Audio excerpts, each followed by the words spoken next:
Mr Deputy Speaker, the first duty of any government is to protect its people from existential threats. It's called defence of the realm.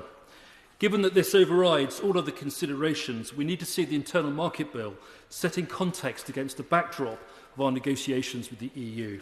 Not only is it a necessary piece of legislation in its own right, it provides an insurance policy against the EU seeking to divide the Union or subjugating our right to exist as a sovereign trading nation. The central premise of this bill is to provide clarity over the internal market, shared regulation and to apportion powers to the home nations. So this is not just about life after Brussels, but about supporting countless jobs and livelihoods across the whole of our country. Given that seamless trade between our devolved nations is proven and sacrosanct, there is no question that we are better off together within the Union and that those who seek to divide us are not working in the best interests of our nation. As we debate the bill in its report stage today, I do subscribe to the government's insistence that the new powers in this bill would seek to protect peace in Northern Ireland, the integrity of the Good Friday Agreement, the viability of the internal market and the importance of the Union. I'm also clear that there must not be a hard border between Northern Ireland and the Republic, and that pragmatic measures are needed to reinforce the sanctity of what has been achieved by politicians on all sides.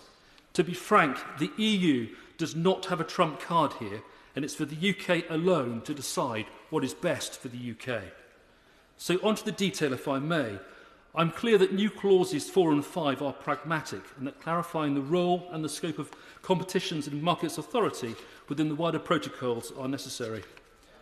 Given, for example, that Northern Ireland exports 1.6 times more to the UK than the EU, that it imports 2.5 times more from the UK than the EU, we must maintain Northern Ireland's integral place in the UK internal market and within its customs territory, in the same way that we need to maintain a similar level of integrity for England, Scotland and Wales.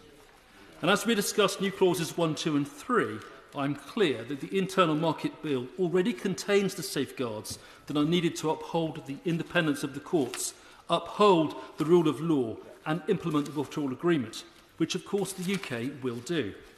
And I don't believe it's necessary to impose the environmental safeguards required by new Clause 6 for the simple reason that the UK is already at the cutting edge of the green agenda and that financial assistance to any part of our union should not be dependent on a climate and nature emergency statement. This will prohibit rather than enable. So to conclude, if I may, I will be supporting the government at all stages on this bill. To alleviate doubt, the Internal Market Bill will allow the economic freedoms currently enjoyed across the UK to be maintained, providing the certainty, security and opportunity that British business needs to survive and thrive.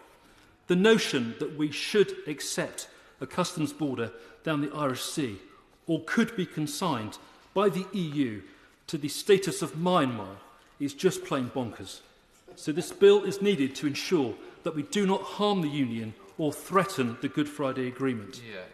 And to be absolutely clear, herein lies the responsibility of every one of us in this place, for the simple reason being that we are British MPs and our duty is to the UK, not to the EU. Thank you. Just to inform the House that I will be calling the Minister at 6 p.m. to respond to this lengthy debate in 5 minutes, and then we will go to putting the motions and new clauses. Kirsten Oswald. Thank you, Mr Deputy Speaker. This bill is shameful and the party opposite is shameless. The bill is misconceived, ill-advised, it's designed to wholly override any notion of devolution. The Welsh Government has described it as an affront to the people in Wales, Scotland and Northern Ireland who have voted in favour of devolution on numerous occasions. And this bill seeks to break international law and to break devolution. And the vexing thing, Mr Deputy Speaker, one of the many vexing things about this brazen law-breaking power grab bill is when the UK Government tries to suggest it isn't so or that there's nothing to be concerned about.